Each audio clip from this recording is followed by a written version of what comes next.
Ernesto Guevara nasceu no dia 14 de junho de 1928, em Rosário, Argentina.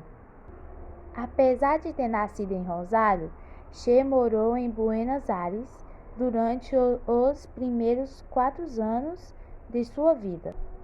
E ainda depois, seus pais decidiram se mudar para Altagraças, porque Che Guevara tinha problemas respiratórios. Eles então concluíram que a região serrana onde fica Altagraça seria bom para os pulmões dele. O período universitário foi de grande descoberta para Che Guevara. Ele fazia o curso de medicina, conciliava seu tempo com alguns trabalhos e também devorava livros. Entre eles estavam a leituras como Lenin e Marx. Aqui, Che era apenas um jovem curioso que interessava pelo mundo e pela leitura. Seria outras experiências de vida que despertaria os ideais revolucionários nele. Che Guevara passou toda a sua infância e adolescência em Altagraça, local onde fez amizade e estudou. Lá, a casa que Che e sua família viveram é conhecida como Vila Nídia. E atualmente é um museu que reconta os detalhes da sua vida do famoso revolucionário. Em Altagraça, ele fez seu ensino primário e em Córdoba, cidade próxima, ele fez o secundário. Na adolescência, a família de Che enfrentou problemas financeiros, porque a empresa do seu pai decretou falência e seus pais divorciaram-se. Esse acontecimento levaram a se mudar para Buenos Aires. Lá, Che passou a viver na casa da sua avó materna. Em 1957, e no ano seguinte, ele começou a estudar na Universidade de Buenos Aires. Revolução Cubana. Che Guevara aderiu ao movimento 26 de julho e foi um dos 82 tripulantes que estavam a bordo do iate Granma, o iate que levou os revolucionários para Cuba. Lá eles foram atacados, grande parte dos membros da guerrilha morreu, e os que sobreviveram fixaram-se em Sierra Maestra, uma região montanhosa. Foi o envolvimento com a Revolução Cubana que transformou Che Guevara em uma personalidade conhecida internacionalmente. Ele comandou tropas, treinou soldados e, quando a ditadura de Fulgêncio Batista caiu, em 1º de janeiro de 1959, ele se transformou em um dos homens mais importantes de Cuba. Recebeu a nacionalidade cubana e assumiu diversos cargos no governo cubano, como o Ministério da Indústria, a direção do Banco Nacional, entre outros. Che Guevara foi um dos defensores de que Cuba deveria, desde o início do novo governo, aliar-se com a União Soviética, porque sabia que o projeto cubano despertaria a ira americana e o país seria alvo de uma tentativa de golpe. A prisão de Che estava certa. Os Estados Unidos conspiraram contra o governo cubano, não porque ele fosse socialista, porque a Revolução Cubana foi nacionalista, mas porque as ações do novo governo, como a nacionalização de propriedades, interferiam no interesse de empresas norte-americanas instaladas em Cuba. Além de tentativas de assassinar Fidel, o governo norte-americano organizou uma tentativa de invasão de Cuba, na Baía dos Porcos, em 1961. A invasão fracassou e contribuiu para empurrar Cuba para o raio de influência dos soviéticos. Che permaneceu nas funções do governo cubano até o ano de 1965. Última batalha de Che. Depois do sucesso obtido com a Revolução Cubana, o já afamado líder revolucionário Ernesto Che Guevara não se convencerá sobre o fim de suas lutas políticas. Depois de participar do feito histórico na ilha centro-americana, decidiu expandir a possibilidade revolucionária para outras partes do mundo, observando que o continente americano tinha se tornado um grande campo de influência política imperialista. Guevara decidiu se embrenhar em novas lutas. No ano de 1966, após sofrer uma terrível derrota no Congo, decidiu organizar um movimento que viesse a dar fim ao governo vigente na Bolívia. Nesse período, o país, um dos mais pobres de todo o continente, havia sido tomado por uma ditadura alinhada aos interesses dos norte-americanos. Para tanto, Che contou com o apoio militar de veteranos da Revolução Cubana, que logo se encontraria com seu líder nas densas matas do interior boliviano.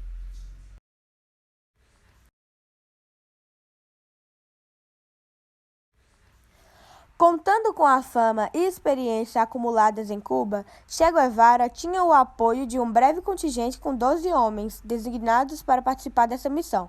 A falta de outros recrutas e as relações conflituosas com o PCB, Partido Comunista Boliviano, parecia dificultar as coisas, mas ainda assim Che apostava no êxito dos focos guerrilheiros a ser formados.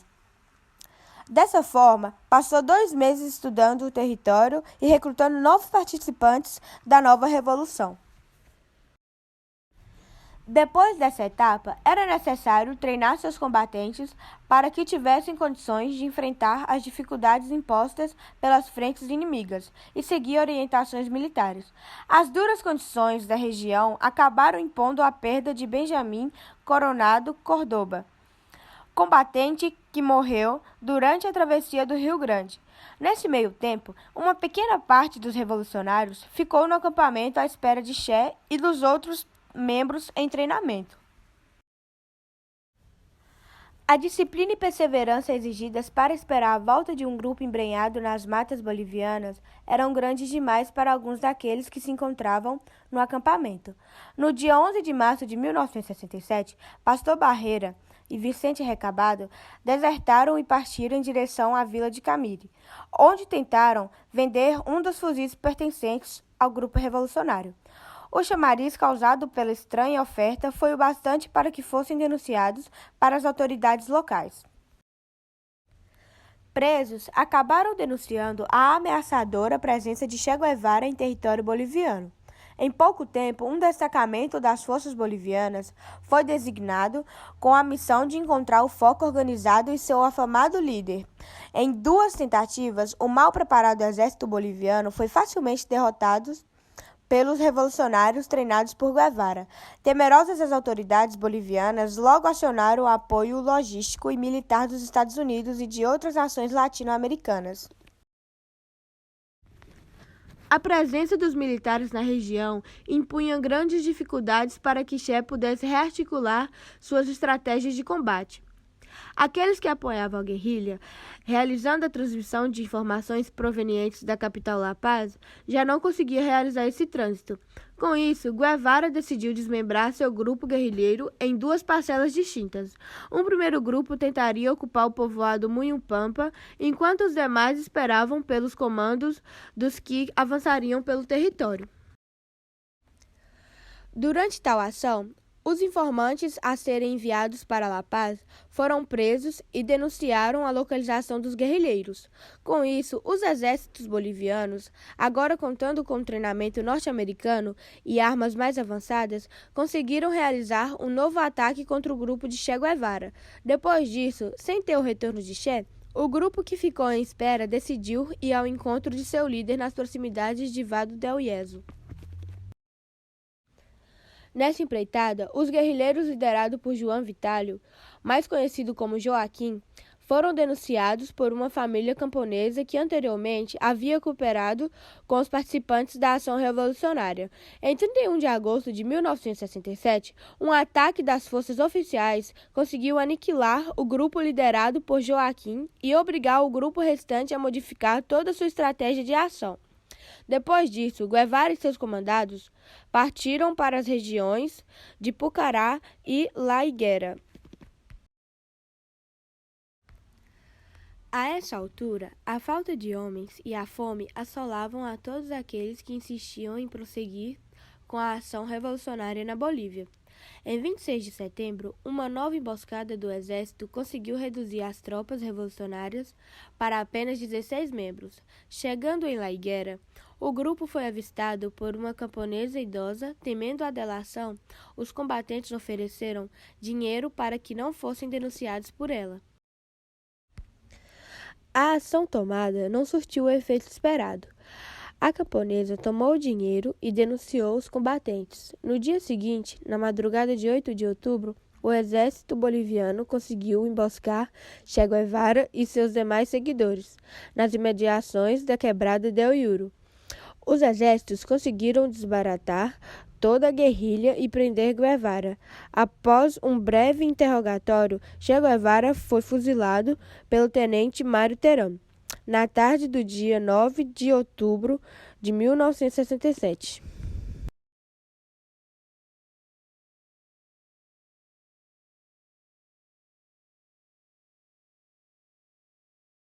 Em 1967, a Bolívia era o país mais pobre da América Latina e possuía uma das forças armadas mais desequipadas da região.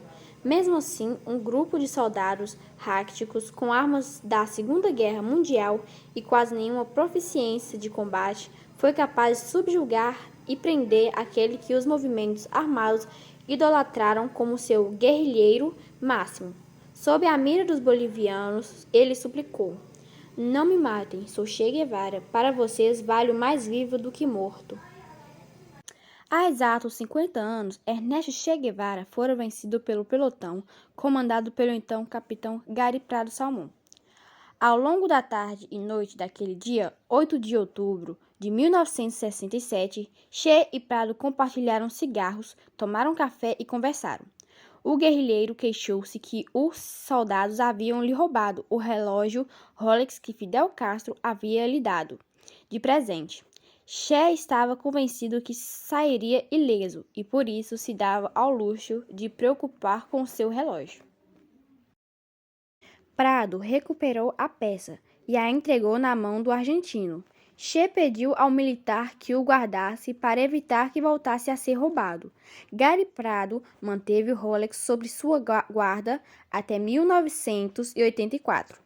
Quando o entregou a um cônsul cubano para que pudesse ser devolvido à família de Guevara. Entre os vários assuntos que tratou, Prado queria saber o motivo de ele ter escolhido a Bolívia para exportar a revolução.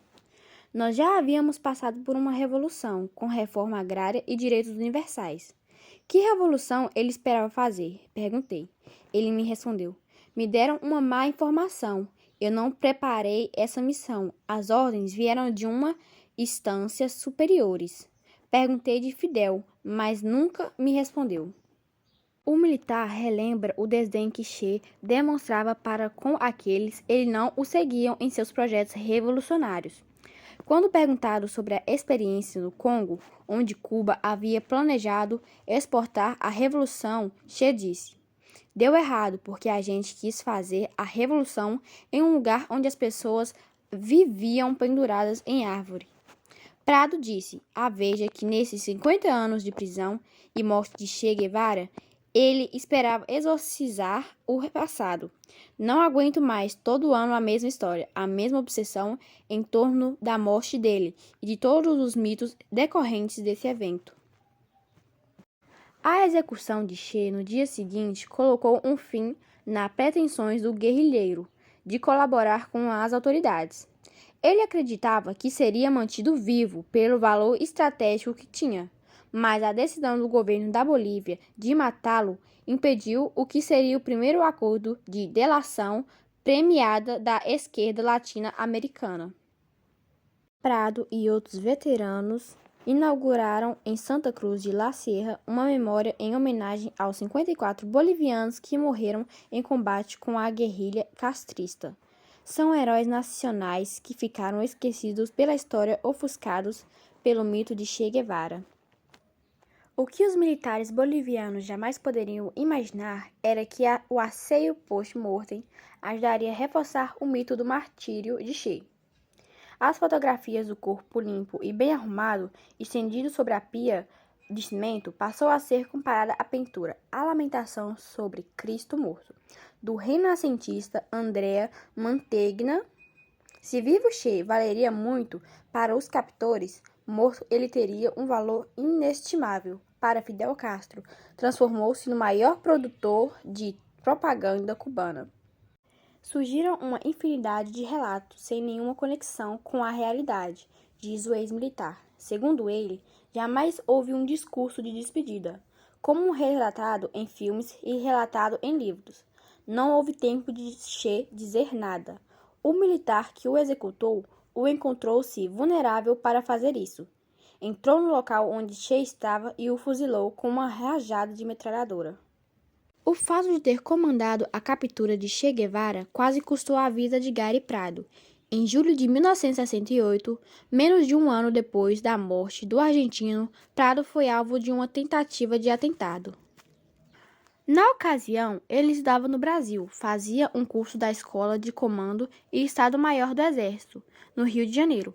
Militantes do Comando da Libertação Nacional, Colina, organização da qual a ex-presidente Dilma Rousseff viria a fazer parte, montou uma emboscada para vingar a morte de Che, mas os terroristas confundiram o alvo e mataram a tiros o major alemão Eduard Mostanyang, que era colega de curso de Gary Prado.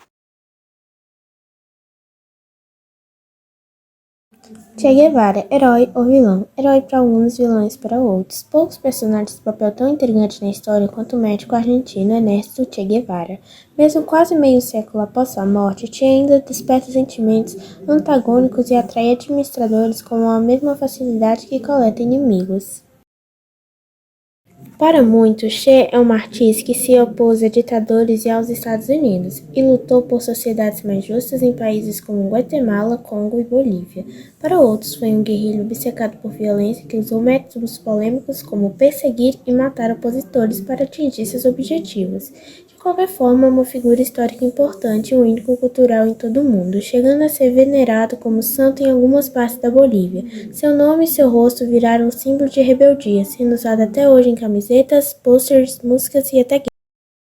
Um dos principais líderes da Revolução Cubana, ao lado do Fidel Castro, Guevara teve papel fundamental na doutrinação ideológica dos revolucionários, após ter participado da guerrilha que defendia o governo socialista de Jacob Arbenz, na Guatemala. Che ingressou na guerrilha cubana em 1954. Até aquele momento, os guerrilheiros eram apenas companheiros insatisfeitos com a ditadura de Fulgêncio Batista.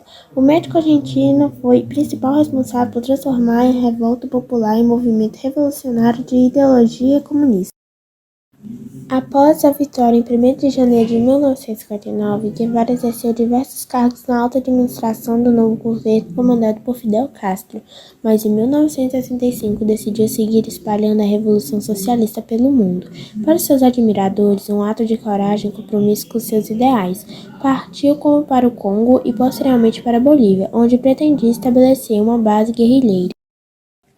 Não há dúvida sobre a legitimidade que motivava os revolucionários cubanos no desejo de libertar-se de uma ditadura corrupta. Entretanto, seus métodos eram terríveis. Há uma série de relatos de execuções sumárias de guerrilheiros tidos como espiões. Muitas dessas execuções se deram pelas próprias mãos do Che.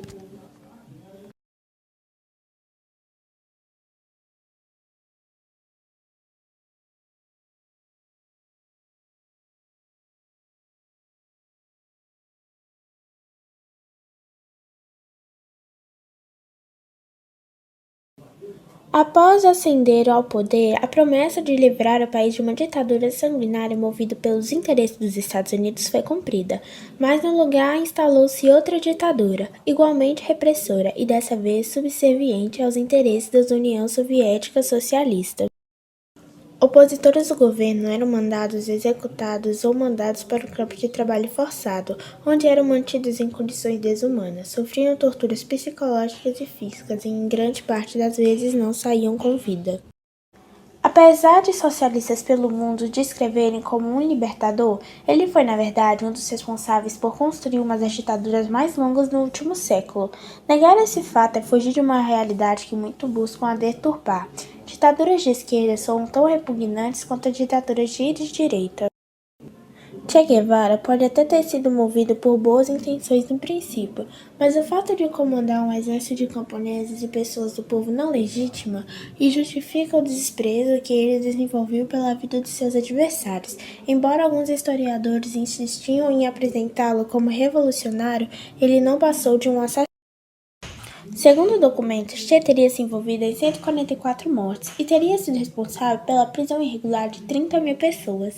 Um dia antes de sua morte na Bolívia, Che Guevara, pela primeira vez em sua vida, finalmente enfrentou algo que poderia ser adequadamente chamado de combate. Então ele ordenou aos seus guerrilheiros que não cedessem 1 milímetro, que lutassem até o último suspiro e até a última bala.